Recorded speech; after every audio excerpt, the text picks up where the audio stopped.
오늘은 맥주 감사주일입니다. 어제 누가 저한테 맥주 감사주일에 대해서 질문을 하시더라고요. 맥주 감사주일은 하나님께서 이스라엘 백성들에게 반드시 지켜야 된다라고 말씀하셨던 이스라엘의 3대 절기 중에 하나로서 이스라엘의 시기적으로 보면 보리 수확을 하는 때입니다. 대략 한 해의 중간 정도 되어지는 시점이다 보시면 됩니다. 근데 이제 하나님께서 이렇게 한 해의 중간 정도 되어지는 그 시점에 맥주절을 지키라라고 말씀하셨던 것은 한 해의 절반을 지켜주셨던 은혜에 감사하고 또 앞으로 우리가 살아가야 될 우리의 삶의 현장 가운데 하나님께서 지켜주실 은혜를 기대하면서 이 절기를 지켜라, 그런 의미가 담겨져 있습니다. 다시 말해서 우리가 맥주절을 지켜야 되는 이유는 지금까지 나와 함께 하시며 나를 지켜주셨던 하나님께서 나의 미래에도 나와 함께 하시면서 내 삶을 은혜 가운데 이끌어 가실 것이다 라는 확신과 믿음으로 맥주절을 지켜야 되는 겁니다. 맥주 감사절 말씀을 뭘로 전할까 고민을 참 많이 하던 중에 풍파 많은 세상, 참 우리를 힘들게 하는 이런저런 사건 사고가 많고 우리 인생에 참 무거운 짐들이 많이 있는데 이런 우리들에게 힘이 되고 위로가 될 만한 말씀이 무엇일까를 고민하다가 오늘 본문에 기록되어져 있는 말씀을 선택하게 되었습니다. 우리 오늘 본문 말씀을 다시 한번 읽어볼까요? 17절, 18절 말씀 다시 한번 읽어보도록 하겠습니다.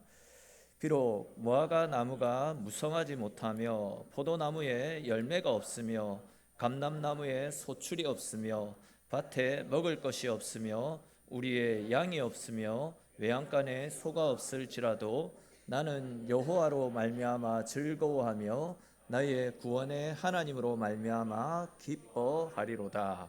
아멘. 저는 개인적으로 이 말씀이 너무 좋습니다. 무화과 나무가 무성하지 못하고 나에게 그 어떠한 결실도 없고 외양간에 소나 짐승이 없고 당장 먹을 것이 없는 궁핍한 상황 가운데 있다 할지라도 나는 여호와 하나님으로 말미암아 즐거워하고 하나님으로 말미암아 기뻐하리로다. 너무나도 아름다운 신앙의 고백이 아닌가 싶습니다. 이러한 고백이 저와 여러분들의 고백이 될 수 있기를 주님의 이름으로 축원합니다. 진짜 여러분, 하나님으로 인해서 감사하고 하나님으로 인해서 즐거워하겠다라는 이 하박국 선지자의 이 믿음의 고백 한 절 한 절이 너무나도 귀하고 아름답다라고 생각이 되어집니다. 근데 이제 사실 하박국 선지자가 하고 있는 이 아름다운 고백은 편안한 가운데서 삶의 여유를 즐기는 가운데 하고 있는 고백이 아닙니다. 하박국 선지자가 살았을 당시의 상황은 도저히 이런 아름다운 시를 쓴다거나 감사의 고백을 할 수 없는 굉장히 침울하고 내일에 대한 그 어떤 소망도 확신도 없는 말 그대로 칠흑 같은 어둠의 시절이었습니다.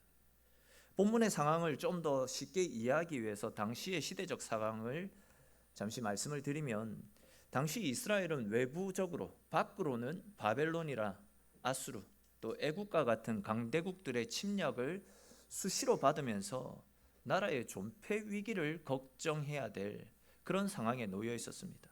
또 거기에 대해서 나라 안으로는 부패하고 타락한 지도자들이 가난한 사람들의 것을 강제로 빼앗습니다.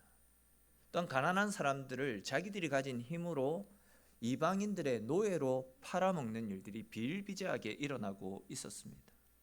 백성들의 안위와 평안은 그 어디에도 없고 내가 배부르면 전부였습니다. 이런 상황 속에서 하박국은 하나님을 향해, 하나님, 왜 저렇게 악한 사람들이 더 득세를 합니까? 왜 악한 사람들에 의해서 하나님의 사람들이 이런 고난과 아픔을 당해야 하는 것입니까? 악인들은 저렇게 번창하고 악인들은 저렇게 풍성한 삶을 살고 있는데 왜 하나님의 백성들은 이런 고난과 아픔 가운데 살아야 됩니까? 왜 우리에게 이런 시련들을 주시는 것입니까? 계속해서 하나님의 도우심을 구하며 하나님 앞에 기도를 드립니다. 솔직히 여러분, 믿음의 사람들이 이런 기도를 드릴 때 하나님께서 그 기도에 응답하셔서 악인들을 벌하시고 믿음의 사람들을 환난 가운데서 건져주시면 얼마나 좋겠습니까? 그런데 하나님이 이런 기도를 하박국이 이런 기도를 하나님 앞에 드림에도 불구하고 악인들의 행포는 그치지 않습니다. 시간이 지나면 지날수록 믿음의 사람들이 당하는 고통은 나날이 더욱더 깊어지고 있는 상황입니다. 사실 이 하박국 시대의 사람들이 겪고 있는 이런 삶의 문제들은 오늘날 이 시대를 살아가고 있는 우리 그리스도인들이 겪고 있는 문제와도 동일하다, 그런 생각이 되어집니다. 그렇지 않습니까, 여러분? 예배에 빠지지 않고 잘 나오고 또 헌금 생활도 열심히 잘하고 봉사도 열심히 잘하면 말 그대로 주님 앞에 헌신 충성 봉사하며 하나님께서 우리의 삶에 복을 베풀어 주셔서 우리 하는 일도 척척 잘 풀리고 물질적으로도 풍요로워지고 자녀들도 잘 되고 온 가족이 항상 건강하고 평화롭게 행복하게 생활할 것 같은데 실제로는 어떻습니까? 오히려 예수 안 믿는 옆집보다도 경제적으로 더 어려움을 겪을 때가 있습니다. 또 예수 안 믿는 옆집 아이들은 취직도 잘 되고 돈도 잘 벌어오고 좋은 남자 좋은 여자 만나서 시집장가도 잘 가는데 우리 집 애들은 취직도 잘 못하고 시집장가도 못 간 채 살아가고 있습니다. 또 옆집은 하는 일들마다 잘 풀려서 차도 좋은 차로 바꾸고 또 다음 달이면 좋은 아파트 분양받아가지고 새 집으로 이사를 간다라고 하는데 우리 집은 그에 비해서 너무나도 초라한 것 같습니다. 하나님, 우리가 이렇게 열심히 신앙생활하고 있고 열심히 주님을 위해서 봉사하고 있는데 왜 우리에게 이런 시련, 이런 아픔을 주는 겁니까? 왜 나는 이렇게 계속해서 몸도 아프고 마음도 아프고 계속해서 이런 삶의 질매에 짓눌려 살아가야 되는 겁니까? 솔직히 하박국 선지자가 지금 신음하고 있는 이 신음의 소리와 지금 우리들이 일상생활 속에서 겪고 있는 문제들이 거의 흡사하다라고 말씀드릴 수 있습니다. 근데 여러분, 제가 평소에 말씀을 드렸듯이 신앙생활이 무엇입니까? 신앙생활은 내가 잘 먹고 잘 살고 내가 원하는 바들을 나의 생각대로 이루어 가기 위해서 신앙생활을 하는 것이 아니지 않습니까? 성경을 한번 살펴보십시오. 신앙생활을 열심히 한 사람들이 잘 먹고 잘 살고 풍요로운 삶을 누리며 살아갔다, 이런 말씀들이 거의 없습니다. 다니엘과 그의 친구들은 하나님 때문에 용광로 속으로 또 사자굴 속으로 던져지는 고난을 겪지 않았습니까? 예레미야 선지자는 하나님의 뜻을 따라서 주의 복음을 선포하다가 거짓 선지자다, 저 사람은 거짓말쟁이다, 사기꾼이다, 이런 오명과 함께 사람들에게 비난과 저주의 소리들을 끊임없이 들었고 감옥에 갇혀 죽을 뻔한 위기를 겪었습니다. 예수님의 제자들 또 사도 바울은 또 어떻습니까? 그분들처럼 예수 잘 믿고 예수님께 붙들려 주님과 동행하는 삶을 살았던 사람이 어디 있습니까? 근데 그들 중에서 부자가 어디 있었습니까? 전부 가난하게 살았습니다. 수시로 사람들로부터 목숨의 위협을 받고 감옥에 갇혀 살다가 결국은 모두가 순교의 제물이 되어 비참한 죽음을 당하지 않았습니까?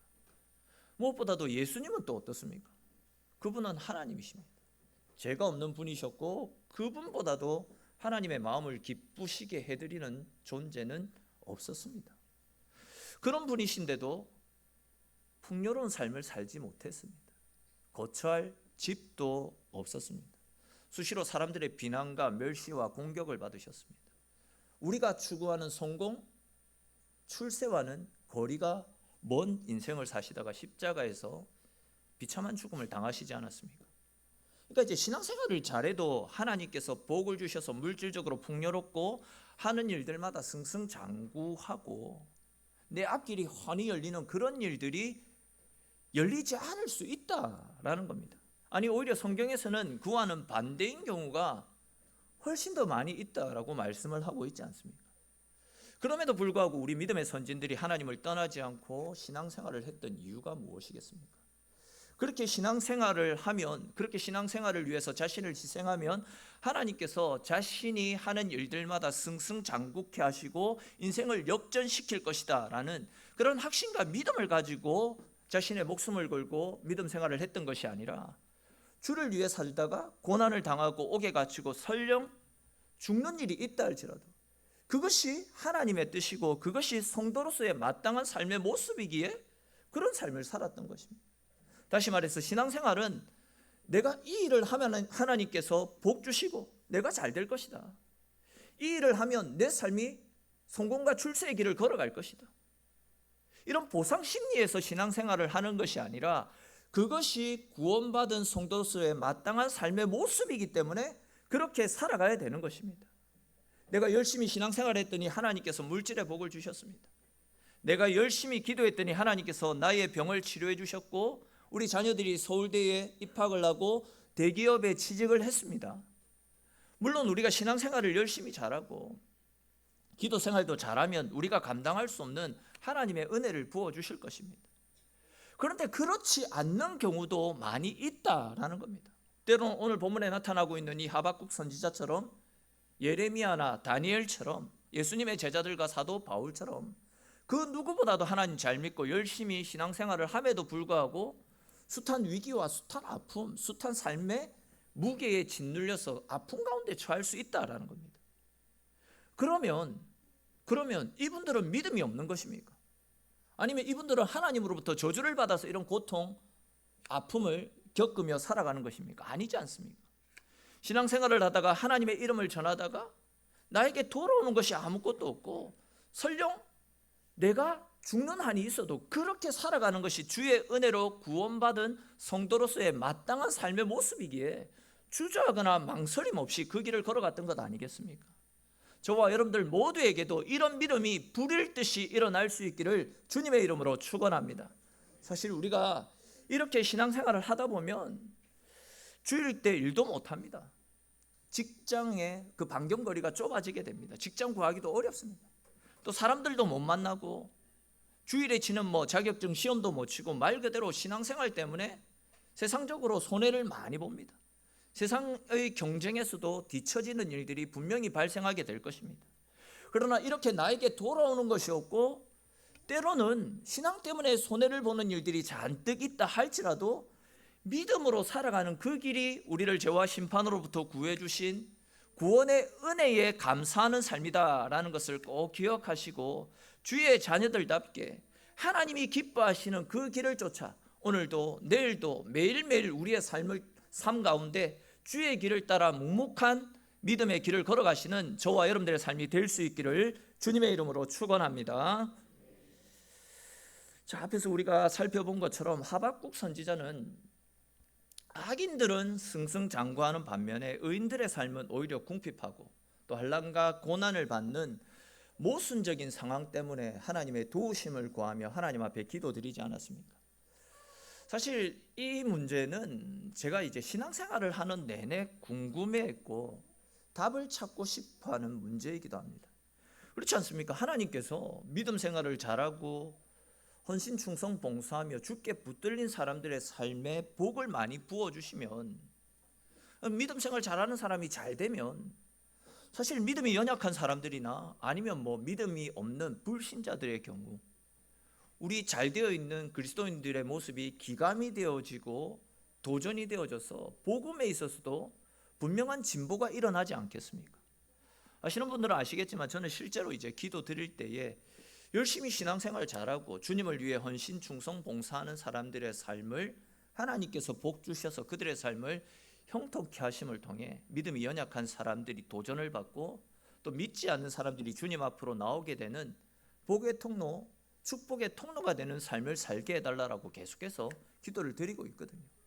근데 이제 오늘 본문에서 하박국 선지자가 기도하고 있듯이 또 저 역시도 궁금해하고 있듯이 여러분들도 이런 의문들을 품고 있듯이 왜 하나님은 믿음 생활을 열심히 잘하고 주님 나라와 교회를 위해 헌신하고 충성 봉사하는 사람들의 삶에 복이 아니라 이런 고통과 아픔을 주시는지, 그냥 한 번의 은혜의 길로 탄탄대로의 삶으로 우리를 이끌어 주시면 되는데 왜 넘어지게 하시고 왜 아프게 하시고 왜 삶의 짐을 짊어지게 하시는지 많이 궁금하지 않습니까?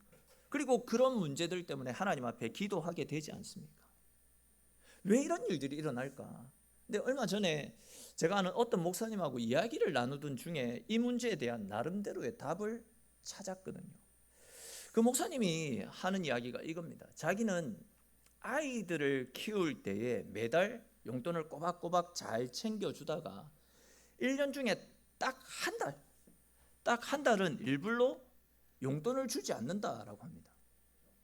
용돈을 다 줘야지 왜 한 달을 주지 않을까 궁금증이 생겨나서 왜 그렇게 합니까? 라고 제가 물어보니까 그 목사님 말씀이, 그래야 아이들이 자기들은 부모의 도움으로 살아가는 존재다라는 것을 깨닫게 된다 하더라고요. 즉 1년 12달 용돈을 다 주게 되면 자녀들이 부모 고마운 줄 모른답니다. 근데 이제 용돈을 주다가 한 달 용돈을 끊어버리면, 나는 엄마 아빠가 용돈을 주지 않으면 아무것도 할 수 없구나. 즉 나는 부모의 도우심이 없으면, 부모의 도움이 없다면 이렇게 돈 한 푼 벌 수 없는 무기력한 존재구나. 그것을 깨닫게 된다라는 겁니다. 그러면서 이제 아이들이 부모들을 더욱더 공경하게 되고 돈을 규모 있게 사용하게 되더라는 겁니다. 당장 우리 집에서부터 한번 실천을 해볼까 싶습니다. 여러분들도 집에서 한번 사용해 보십시오. 효과가 직방으로 나타나게 될 겁니다. 근데 여러분, 제가 왜 이 말씀을 드리는 것이냐면, 이 이야기를 우리의 삶에 한번 적용시켜 보십시오. 만약 우리 인생이 내가 원하는 대로 다 풀리고 승승장구한다면 우리 인생은 교만해질 대로 교만해지게 될 겁니다. 내가 잘나서, 내가 노력해서, 나의 수고로, 나의 능력으로 이 모든 것들을 이루었다라고 생각해서 하나님을 떠나게 될 가능성이 높다라는 겁니다. 하나님의 도우심은 무슨 도우심? 내가 수고해서, 내가 땀 흘려서, 내가 노력해서 이 모든 것들을 이루었다 생각하고 하나님을 뒷전으로 미룬 채 하나님 없는 삶을 살아가는 연약한 본성을 가지고 있는 것이 우리네 인간이다 할 수 있습니다. 그러나 하나님은 때때로 세상 사람들이 우리보다도 더 잘되게 하시고, 또 내가 하는 일들을 가로막으시고 삶에 어려움을 주시고 하나님의 때를 기다리게 하심을 통해서 하나님이 우리 인생의 아버지가 되시고 우리를 도우시는 분이심을 깨닫게 하신다라는 겁니다. 나는 하나님 없이는 아무것도 아닌 존재다라는 사실을 깨닫게 하신다라는 거죠. 다시 말해서 우리는 하나님의 자녀이기 때문에 우리 인생은 내 마음대로, 내 생각대로 살아갈 수 없다라는 사실을 깨닫고 철저하게 하나님만을 의지하게 하시려고 의도적으로 우리에게 아픔의 시간, 상실의 시간, 고난의 시간, 공허함의 시간들을 주실 때가 있다라는 겁니다. 하박국 선지자는 시련 가운데, 아픔 가운데 바로 이러한 사실을 깨달았기 때문에 비록 무화과 나무가 무성하지 못하고 포도나무에 열매가 없으며 감람나무에 소출이 없고 밭에 먹을 것이 없고 우리의 양이 없고 외양간에 소가 없을지라도 나는 나의 하나님, 구원의 하나님으로 말미암아 즐거워하고 기뻐하리로다라는 이런 고백을 할 수 있었던 것입니다. 다시 말해서 지금 저는 세상적으로 아무것도 가진 것이 없습니다. 제 마음대로 할 수 있는 것도 아무것도 없습니다. 한숨이 절로 나오고 신앙생활에 대한 해마저 들 정도로 심각한 문제들이 내 인생 가운데 산적해 있습니다. 그러나 저는 낙심하지 않습니다. 그러나 저에게는 하나님이 나의 아버지가 되시기 때문에, 하늘 아버지가 나와 함께 하시기 때문에 그 하나님께서 내 인생을 나에게 맞는 최고의 길로 이끌어 가실 것을 믿기 때문에 나는 하나님께 내 인생을 맡기고 그 하나님으로 말미암아 감사하고 기뻐하고 즐거워하겠습니다라는 이런 고백을 하고 있는 것입니다. 이런 하박국의 믿음 있는 고백이 저와 여러분들의 고백이 될 수 있기를 축원합니다. 이런 고백으로 어떤 상황 가운데서도 나의 구원자 되시는 그 하나님 때문에 감사하고 기뻐하는 삶, 그런 삶이 저와 여러분들의 삶이 되어져야 될 줄로 믿으시기를 바랍니다. 제가 최근에 유튜브에서 짧은 드라마 짤을 어떻게 우연히 보게 되었는데, 그걸 보면서 너무 큰 은혜를 받았기 때문에 얼마 전 대청부 수련회 때도 제가 함께 나누었던 부분인데 오늘도 잠시 나누어 볼까 싶습니다. 우리 잠시 영상을 한번 들어주시겠습니까? 소리를 집중해서 들어주셔야 됩니다. 손을 대느냐? 그래, 되었다. 이년이 미쳤나? 뭐든 하느냐? 멈춰라! 좀 봐봐. 괜찮으십니까? 죽장 봐봐. 내 주상전에게 주청을 올려 제대로 한번 시시비비를 가려볼까요? 좋아지가 좋습니다. 용서하십시오, 중전마. 되었습니다. 용서를 빌 대상은 내가 아니지요. 내가 잘못했다, 어리야. 빨리 용서해다오. 중전마마, 충분히 위로가 되었으니 이제 그만하시길 간청드리옵니다. 마마께서 떠나시면 이녀의 삶은 더 가혹해질지도 모르옵니다. 내 힘이 너의 인생에 끼어들었다. 내년 왜 또 하필 내 인연에 맞춥니까? 이 영상은 이 파렴치한 주인에게 겁탈을 당한 뒤 임신을 하게 된 그 여종을 그 주인이 모함을 해서 죽이려고 듭니다. 그래서 이제 자기의 죄를 숨기려고 할 때에 중전이 나서 가지고 여종을 구해주는 장면이 나타납니다. 근데 이제 중전으로 인해서 건짐을 받았던 그 여종이 중전에게 뭐라고 이야기합니까? 중전마마, 충분히 위로가 되었습니다. 마마가 떠나가시면 저는 더욱더 가혹한 삶을 살게 됩니다. 그런 말을 하지 않습니까? 왜 이런 말을 했겠습니까? 중전이 떠나가면 그 파렴치한 그 양반이 그 여종을 더 괴롭힐 것이 뻔했기 때문입니다. 그런데 이제 그 말을 들었던 중전이 이 여종에게 뭐라고 이야기합니까? 내 이미 너의 삶에 끼어들었다. 내 이미 너의 삶에 끼어들었다라고 이야기합니다. 내가 이미 너의 삶에 끼어들었기 때문에 저런 인간들이 너를 괴롭히고 못 살게 굴지 않도록 내가 너의 인생을 책임져 주겠다. 그 이야기 아닙니까? 저는 이 말씀을 듣는 순간, 이 말을 듣는 순간 하나님께서 저에게 내가 너의 인생에 이미 끼어들어서 너의 인생을 컨트롤하고 있다, 이렇게 말씀하는 것처럼 들려가지고 소름이 쫙 끼치고 굉장히 드라마를 보면서 은혜를 받았습니다.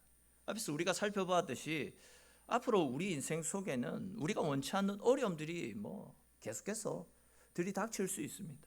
내가 계획하는 대로 일이 풀리지 않을 수도 있을 것이고, 원치 않는 사고와 아픔이 우리네 인생을 가로막고 우리를 한란 가운데로 몰아넣을 수도 있을 것입니다. 진짜 말 그대로 하나님, 왜 저에게 이런 시련과 아픔을 주십니까? 왜 하나님 나의 삶은 이렇게 궁핍해야 되는 겁니까? 이런 기도가, 이런 절규들이 저절로 나올 정도로 인생의 풍파가 우리 인생을 뒤덮을 수 있을 것이다 라는 거죠. 근데 저는 그런 가운데서도 이미 우리 인생에 끼어드신 하나님께서 우리 인생을 책임져 주시고 모든 어려움들로부터 우리를 지키시면서 우리 가운데 새로운 은혜들을 허락해 주실 하나님의 새로운 은혜가 막막 기대가 되었습니다. 다시 말해서 앞으로 우리가 살아가야 되는 우리 인생 여정 가운데 세상 사람들이 이야기하는 풍요로움이나 세상적 성공들은 주어지지 않고 오히려 아무것도 자랑할 것도 없고 내세울 것도 없는 초라한 삶을 계속해서 살아가야 될지도 모르겠습니다. 또한 견디기 힘든 삶의 풍파들이 찾아올 수도 있을 것입니다. 그러나 이미 우리 인생에 끼어드셔서 우리의 구원을 이루어 주시고 우리를 생명으로 인도해 가실 하나님의 손길이 우리의 삶을 책임져 주실 줄로 믿으시기를 축원합니다. 하나님께서 우리의 인생에 이미 간섭하시고 이미 우리 인생 가운데 끼어드셔서 우리를 당신의 자녀로 삼아 주셨기 때문에 어떤 풍파 속에서도 어떤 삶의 질고 속에서도 우리의 삶은 주님으로 말미암아 안전하게 될 줄로 믿으시기를 바랍니다. 사랑하는 성도 여러분, 하나님은 분명 지난 세월 동안 우리를 지키시고 수많은 은혜들을 베풀어 주셔서 여기까지 우리를 인도해 주셨습니다. 지금까지 우리의 삶을 이끌어 주셨듯이 앞으로 우리가 걸어가야 될 모든 삶의 현장 가운데서도 우리를 지키시고 우리를 생명 가운데로 인도해 주실 것입니다. 사실 내가 없는 것들을 생각하면 답이 없습니다. 내 속에 있는 부족함들을 생각하게 되면 계속 불평, 불만, 원망만 쏟아지게 될 것입니다. 성에 차지 않는 부분들을 생각해 보면요, 진짜 한숨만 절로 나오고 어떻게 살아야 될지 막막할 것입니다. 그러나 그런 가운데서도 우리와 함께 하시고 지금까지 우리를 선한 길로 생명의 길로 이끌어 가신 하나님의 은혜가 있었기 때문에 우리가 여기까지 올 수 있었다라는 사실을 기억하고 그 하나님께서 우리를 생명으로 앞으로 우리가 걸어가야 될 모든 걸음들 가운데 우리와 동행하시며 지켜주실 것을 믿는 믿음으로 하나님께 우리 인생을 확실히 맡기고 하나님께 붙들려 살아갈 때에 이미 우리 인생에 끼어드신 하나님께서 우리를 최고의 길로 하나님이 예배 놓으신 좋은 길로 이끌어 가실 것이다 라는 확신과 믿음을 가지고 주님께 붙들려 살아가는 저와 여러분들의 삶이 될 수 있기를 바랍니다. 그렇게 살아가게 될 때에 분명히 우리 인생은 주의 은혜 가운데 생명의 삶, 평안의 삶, 안식의 삶을 살아갈 수 있게 될 것입니다. 그러므로 여러분, 우리의 남은 인생, 무화과 나무가 무성하지 못하고 논밭에 먹을 것도 없고 외양간에 소와 양 아무것도 없다 할지라도 우리의 삶에 이미 끼어드셔서 우리 인생을 책임지시고 생명으로 인도하시는 우리 주님으로 말미암아 감사하고 그 주님으로 인해서 기뻐하며 더욱더 주께로 가까이 나아가 하나님 안에서의 평안과 하나님 주시는 안식을 누리며 늘 주님 안에서 승리하는 저와 여러분들의 인생이 될 수 있기를 주님의 이름으로 축원합니다.